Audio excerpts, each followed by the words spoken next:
In our last lecture, we discussed about the different parameters definitions related to the microwave waveguide. We have seen cutoff frequency, cutoff wavelength, okay, then group and phase velocity, then guide wavelength we have also discussed, rectangular waveguide. Next, now we have also discussed the different modes of wave in a rectangular waveguide. जी microwave ही waveguide मधून propagate होते त्या microwave सिग्नलचे जे मोड of transmission आहे किंवा ज्या वेव्हगाईड मधून प्रोपॅगेट होत असेल ते ज्या मोडमध्ये प्रोपॅगेट होते त्याचे दोन मोड्स असतात जनरली, एक टी आणि दुसरं TM. So it is represented as transverse electric and transverse magnetic. Transverse electric TEM suffix TE suffix M, N and TM suffix M, N. So where this M and N are nothing but the M is the number of half wavelength along A and N is the number of half wavelength along B. Okay. So transverse इलेक्ट्रिकचा अर्थ काय होतो की electric field ही transverse आहे, perpendicular आहे, आणि magnetic field ही in the direction of propagation of the wave आहे. आणि ट्रान्सफर्स मॅग्नेटिक मध्ये magnetic field is transverse means perpendicular and electric field is along the direction of the propagation of the wave. So these two modes can be transmitted through this rectangular waveguide. See here, M is number of half wavelength along dimension A and N is number of half wavelength along dimension B. This is very important. Okay. M is number of half wavelength along or half wave variation along dimension A, and N is number of half wavelength variation along dimension B, where dimension A and dimension B, you know it. Okay, dimension A is nothing but the width of the waveguide and B means height of the waveguide. So electric field configuration for TE10 mode is shown. आता TE10 काय इथे दिलेलं आहे बघा, इथे lines of force दिसत आहे तुम्हाला TE10. सो इथे असा एक हाफ वेवलेंथ असेल, तो एक हाफ वेवलेंथ, कारण की वेव्ह अशी असते जनरली सायनुसायडल वेव्ह मध्ये ही जी एक झाली, this is nothing but one wave. Okay, या एक वेव्ह मध्ये दोन पीक्स असतात, एक पॉझिटिव्ह आणि एक negative. So this if you choose any one peak, positive peak, so this one is nothing but one half wavelength. Okay, so या half वेवलेंथची एका वेव्हचं जे लेंथ असते त्याला आपण लॅमडा म्हणतो, तर हाफ वेवलेंथला ऑब्विसली आपण काय म्हणणार, लॅमडा बाय 2. ठीक आहे. सो एक हाफ वेवलेंथ राहील, हे डायमेन्शन ए आहे, हे डायमेन्शन बी आहे, आणि लाइन्स ऑफ फोर्स आहेत. Okay, this is x and this is why axis. आपण या वेव्हगाईडला एक्स आणि वाय ऍक्सिसवर सपोज घेतले. सो हा जो एक TE10 मोड मी एम काय 1 आहे, इथे एम काय 1 आणि एन काय 0, means number of half wavelength along a is 1 आणि number of half wavelength along b is 0. मग इथे काय, इथे एकच हाफ वेवलेंथ अशी आहे. ठीक आहे, there is no half wavelength along B, त्यामुळे या वेव्हला आपण असं दाखवलं. तर आता ही TE आहे, TE म्हणजे ट्रान्सफर्स इलेक्ट्रिक आहे. ट्रान्सफर्स इलेक्ट्रिक म्हणजे काय, ट्रान्सफर्स म्हणजेच परपेंडिक्युलर कुठला कॉम्पाउंड असणार आहे, इलेक्ट्रिक की मॅग्नेटिक, ऑब्विसली इलेक्ट्रिक असणार आहे, कारण की हा TE आहे ट्रान्सफर्स इलेक्ट्रिक. त्यामुळे इथे ज्या ह्या वेव्ह लाइन्स ऑफ फोर्स दाखवलेल्या आहेत, these are nothing but the electric lines of force. आता या ठिकाणी या कॉन्सन्ट्रेटेड दाखवलेल्या आहेत. So you can see here, या ठिकाणी जसं जसं आपण सेंटरमध्ये येतो, लाईन ज्या आहेत या एकमेकांसोबत क्लोज आहेत. So close lines of force याचा अर्थ काय की इथे कॉन्सन्ट्रेशन काय व्होल्टेजचं किंवा इलेक्ट्रिक फील्ड इंटेन्सिटीचं जास्त आहे.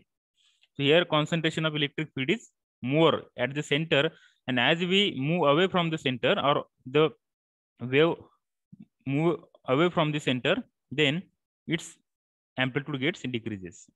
So हे जे rarely placed lines of force आहेत, it represents less intensity or less electric field, and closely spaced lines of force represents what it is, the density of electric field is high at the center. Okay, असं त्याचं representation आहे. Okay, म्हणजे हे जर आपण तुम्ही असं draw केलंय suppose, So these lines of force indicate, suppose this is one half wavelength, so हा काय इंडिकेट करणार आहे, हा असं इंडिकेट करणार.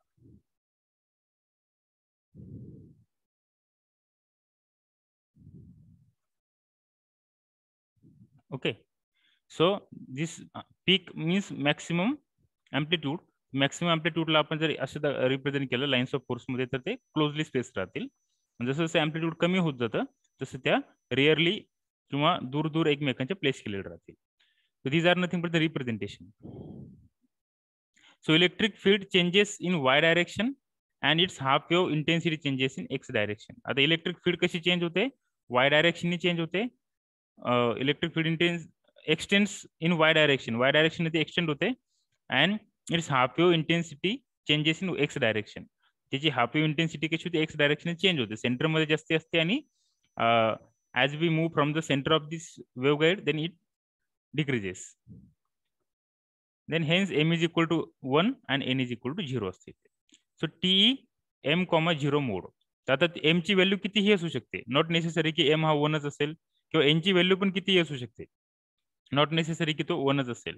So here there may be number of half wavelength. Okay, पण ते कसे पाहिजे, इंटिजर मल्टिपल, असे नंबर ऑफ हाफ वेव्हलेंथ कितीही असू शकतात. ओके, सो जेवढे नंबर ऑफ हाफ वेव्हलेंथ असतील तेवढी एम ची व्हॅल्यू राहील. Suppose number of half wavelength तिथे 3 आहेत, एम इज इक्वल टू 3 राहील. आणि जर समजा अलॉंग वाय जर नंबर ऑफ हाफ वेव्हलेंथ 4 असेल तर एन ची व्हॅल्यू किती राहील, 4. So TE M0 mode. TE M0 mode do not actually use broader walls of waveguide. That is, reflection takes place from narrower walls. Characteristics wave impedance Z0 of the waveguide is given by Z0 is equal to, हे equation आपण बघितलं होतं, characteristics impedance Z divided by under root of 1 minus lambda 0 by lambda c bracket square. त्याची value generally असते, characteristics wave impedance of the waveguide 120 pi means 377 ohm. characteristics impedance of free space म्हणजे हवेचं काय आहे ते, free हवेचं air झालं, आणि जिथे फ्री स्पेस आहे, व्हॅक्यूम आहे, त्या व्हॅक्यूमचं जे इम्पेडन्स असतं, characteristics impedance means it is the opposition offered by that particular material. ठीक आहे, सो दॅट इज 377 ओहम. तर फ्री स्पेसने जेवढं ऑफर केलेलं रेजिस्टन्स आहे किंवा इम्पेडन्स आहे ते किती असतं, 377 ओहम.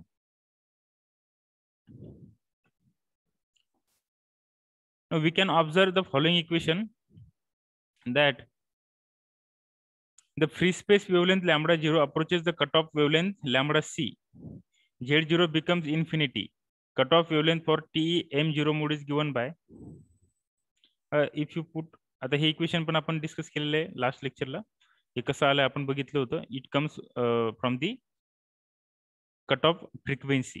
ओके, कट ऑफ फ्रिक्वेन्सीचं आपण इक्वेशन बघितलं होतं. The lambda c m comma n is equal to 2ab divided by under root of m square b square plus n square a square. यामध्ये जर आपण m0 आणि n m इज m ची value suppose आपण कुठली non zero value घेऊ, आणि n समजा इथे 0 आहे, n ची व्हॅल्यू जर 0 पुट केली तर आपल्याला काय मिळेल, 2ab divided by under root of, ही टर्म्स काय होऊन जाईल, पूर्ण 0 होऊन जाईल. So under root of m square b square.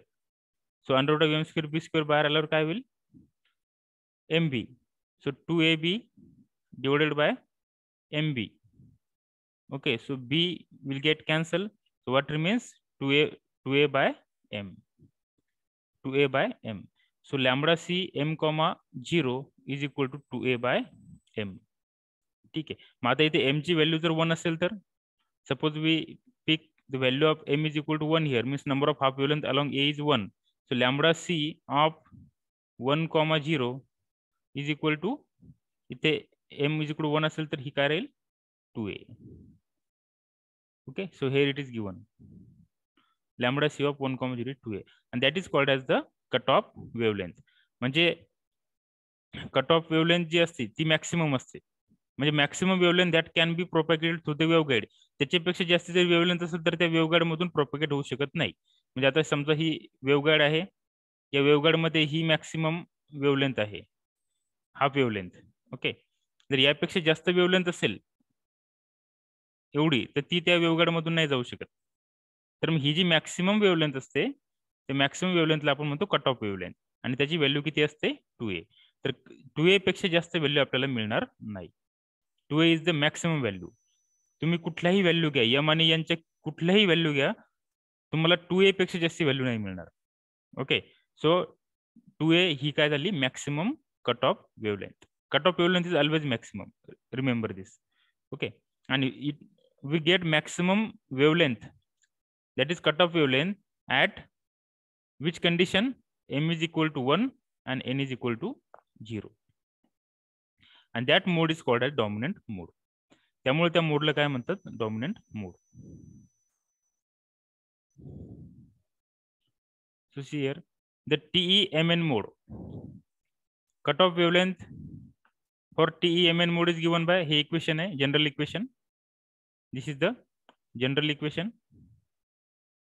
Lambda c m comma n is equal to 2ab divided by under root of m square b square plus n square a square. This is general equation. Okay, now if you put m is equal to 1 here and n is equal to 1, means m and n are 1 1, means 1 half wavelength along a, 1 half wavelength along b. Then if you put m is equal to 1 and n is equal to 1 here, so what we will get? We will get this equation. Okay, lambda c 1 comma 1 is equal to 2ab divided by under root of a square plus b square. Okay, so next, the TMMN mode, magnetic field is transverse and electric field has component in the direction of propagation. यामध्ये काय असतं, magnetic field ही perpendicular असते आणि direction of propagation जे ते along electric field असते. So TMM0 mode does not exist. आता इथे TMM0 मोड हा एक्झिस्ट नसतो. Characteristics wave impedance is given by, this is the equation, Z0 is equal to Z under root of 1 minus lambda by lambda 0 by lambda c bracket square. इथे काय होते characteristics impedance, see here, Z0 is equal to Z divided by under root of 1 minus lambda 0 by lambda c bracket square for TE mode. आणि TM mode साठी काय आहे, Z0 is equal to Z under root of 1 minus lambda 0 by lambda c bracket square. TM11 mode is a dominant mode. आता यामध्ये काय असतं, जे TM11 mode असतो तो डॉमिनंट असतो. मग त्या TM11 मोडला आपल्याला मॅक्सिमम कट ऑफ फ्रिक्वेन्सी मिळते. Okay, when m is equal to 1 and n is equal to 1. Okay, next, feed patterns.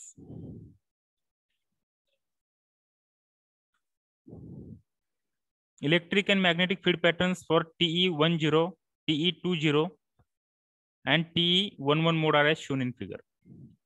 या फिगर मध्ये बघू आपण.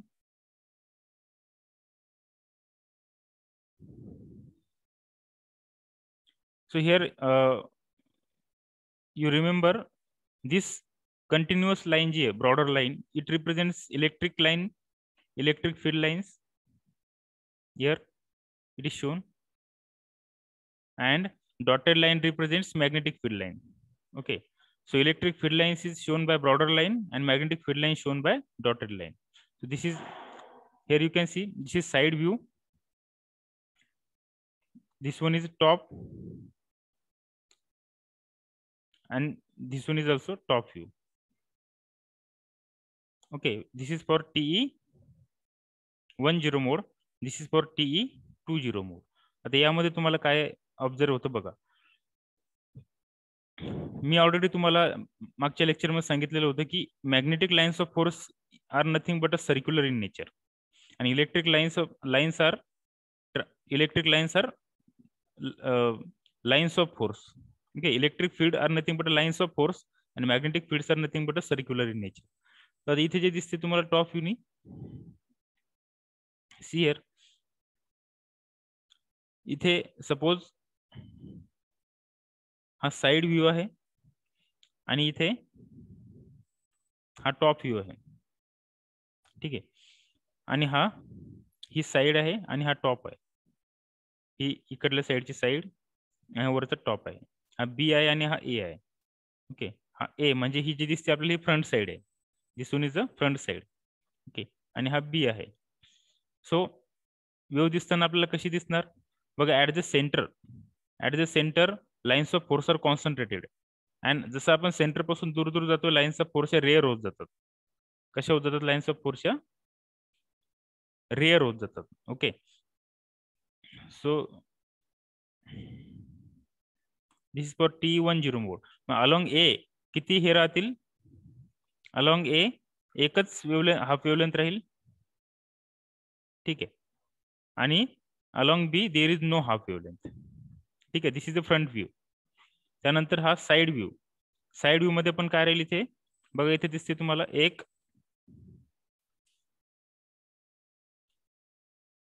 हाफ वेवलेंथ आणि इथे एक हाफ वेवलेंथ. ठीक आहे. आणि टॉप व्ह्यू जर आपण बघितलं तर आपल्याला काय दिसेल, जी मॅग्नेटिक फील्ड आहे सर्क्युलर इन नेचर, ते इथे जी आहे, here you can C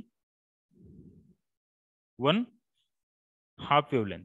okay, so हा किती झाला मग? λ/2 means 1 half wavelength. So m is equal to 1. आणि लाईन्स ऑफ फोर्स ही तुम्हाला परपेंडिक्युलर दिसेल, म्हणजे इलेक्ट्रिक लाईन्स ही परपेंडिक्युलर आहे.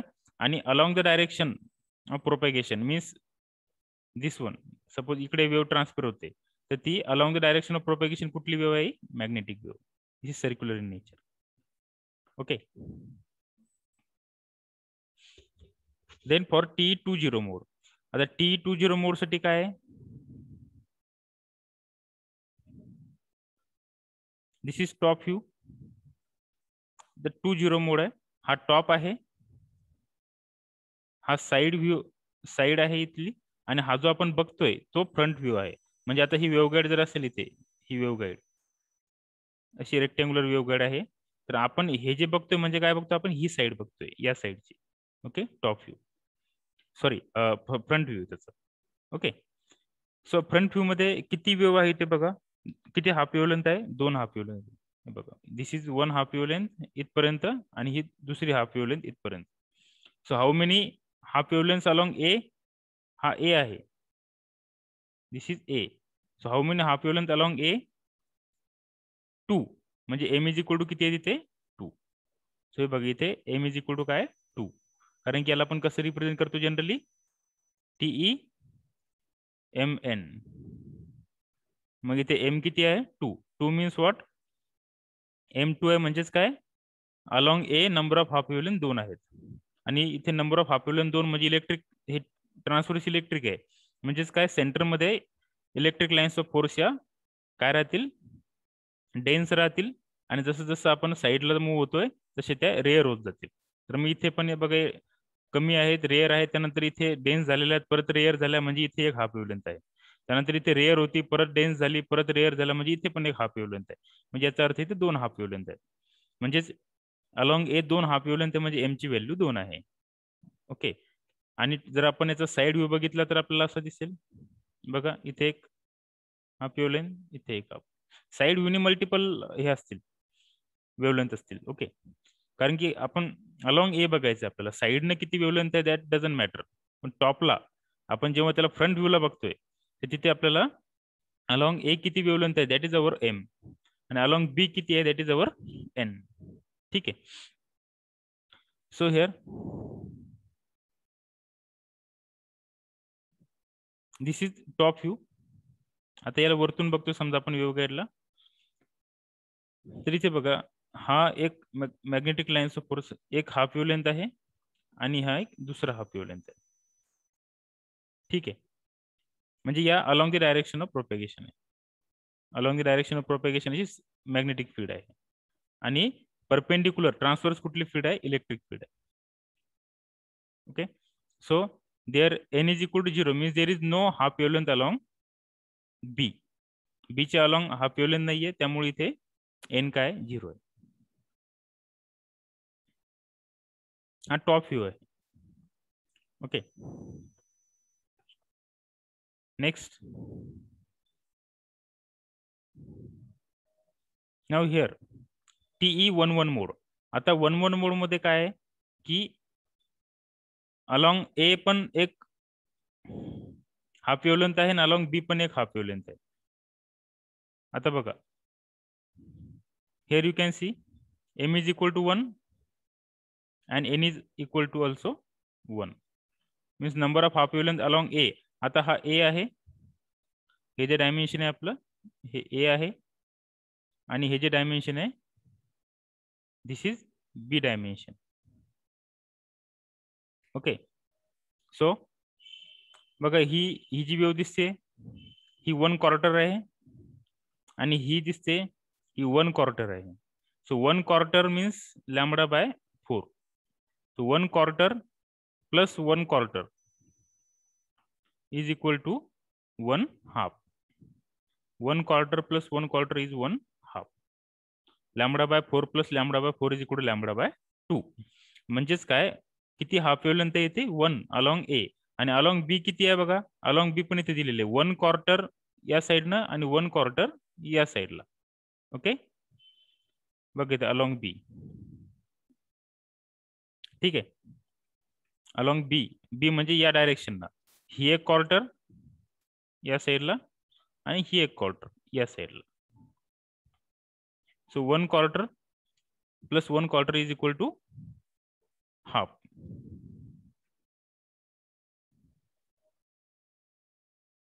So how many half wavelength along B now? It is lambda by 2 means 1 half wavelength. त्यामुळे इथे m is equal to 1 आहे आणि n is equal to पण 1 आहे. So this is the TE11 mode.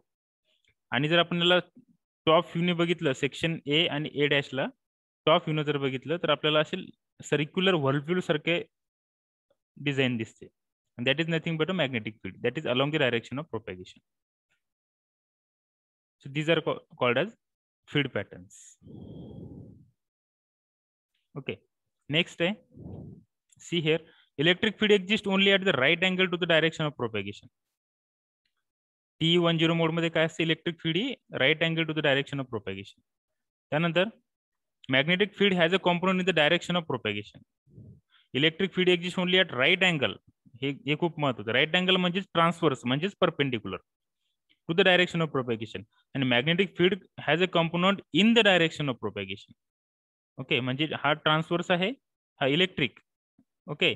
आणि हा आहे मॅग्नेटिक आणि डायरेक्शन ऑफ प्रोपॅगेशन कोणत्या साइडने along magnetic. Okay. So electric field is maximum at the centre of the waveguide and drops off to zero at the wall. म्हणजे electric field ही सेंटरमध्ये maximum आहे आणि जशी जशी वॉल येते वेव्हगाइडची तिथे ती झिरो होते. Magnetic field is in the form of close loop. Already मी तुम्हाला डिस्कस केलं की मॅग्नेटिक फील्ड कशाच्या फॉर्म मध्ये असते क्लोज लूपच्या फॉर्म मध्ये. These loops are parallel to the top and bottom of the waveguide. वेव्हगाइडच्या टॉप आणि बॉटमला ते कसे असतात पॅरलल असतात. The distance between any two identical points in the Z direction is lambda P as shown in figure 1.10.2a. this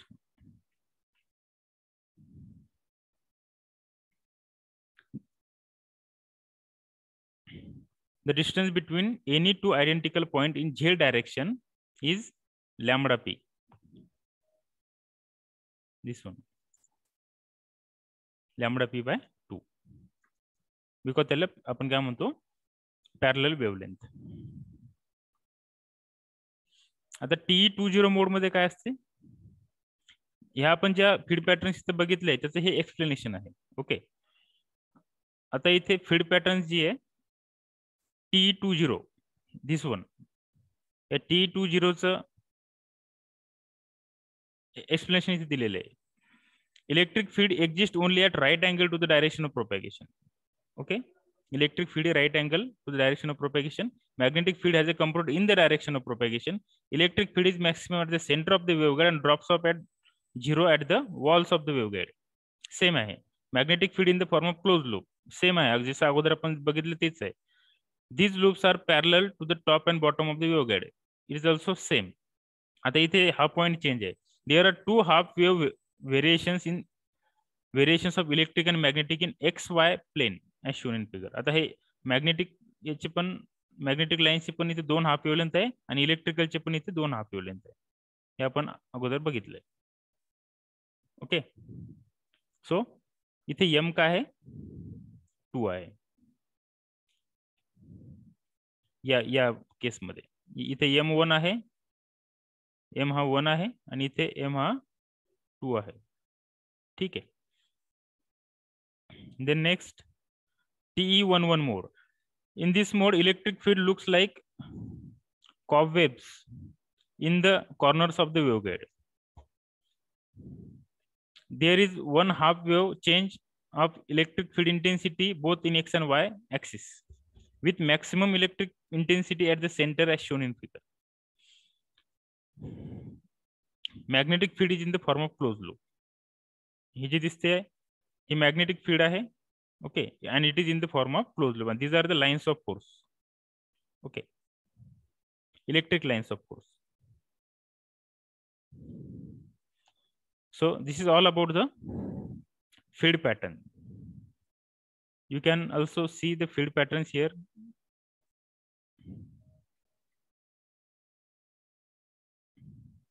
See here, these are the field patterns for circular waveguide.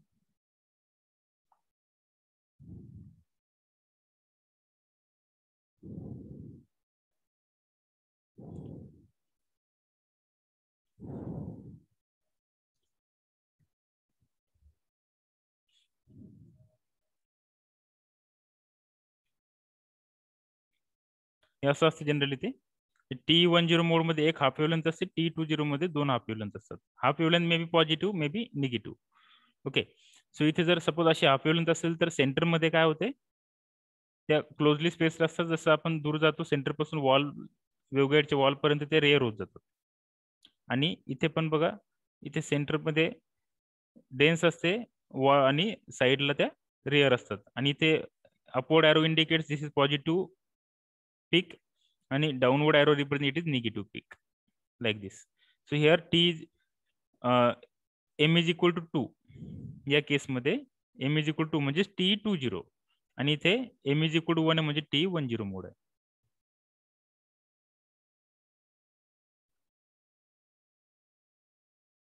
This one also, this is the magnetic lines of force. त्या कशा असतात, अशा close loop circular loop असतात. आणि TE मोड मध्ये त्या in the direction of propagation transfer होतात किंवा प्रोपॅगेट होतात. You can see here magnetic lines of force और magnetic loop.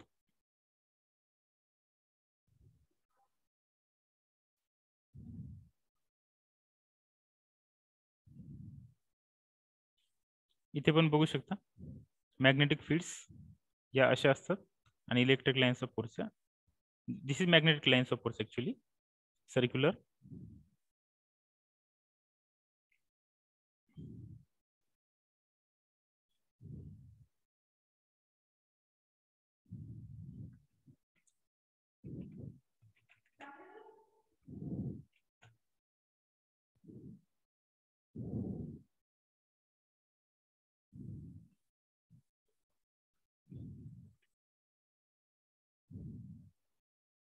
Field patterns of TE and TM mode.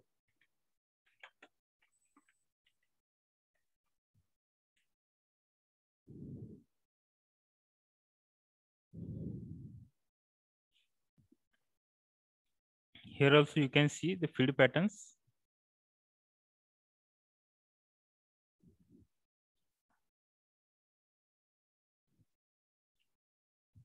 Okay, या फिगर मध्ये बघा, ज्या ब्ल्यू कलर मध्ये आहेत त्या इलेक्ट्रिक फील्ड आहे. आता हा टी मोड आहे. टी मोड म्हणजे इलेक्ट्रिक फील्ड ट्रान्सफर्स असणार आहे आणि मॅग्नेटिक फील्ड सर्क्युलर. बघा इथे रेडनं जी दिसते ती सर्क्युलर मॅग्नेटिक फील्ड आहे, त्याचे असे लूप्स असतात आणि एक लूप म्हणजे एक हाफ वेव्हलेंथ. आणि इथे इलेक्ट्रिक फील्ड ही परपेंडिक्युलर असते आणि along the direction of propagation, म्हणजे वेव्ह समजा या डायरेक्शन प्रोपॅगेट होते या डायरेक्शन, तर ती मॅग्नेटिक लाइन्स ऑफ फोर्स च्या डायरेक्शन प्रोपॅगेट होते. आणि तिथे मॅग्नेटिक लाइन्स हे हॉरिझॉन्टल आहे along the direction of propagation. हे झालं TE मोड मध्ये.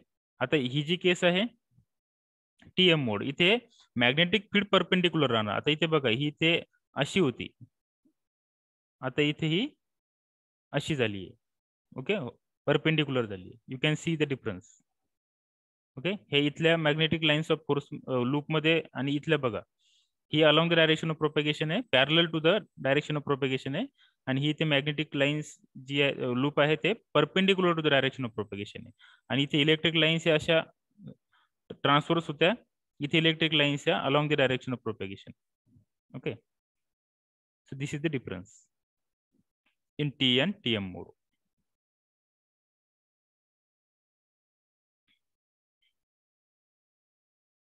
Now next we will see what is mean by dominant mode. Okay, so till then if you have any doubt then you can ask.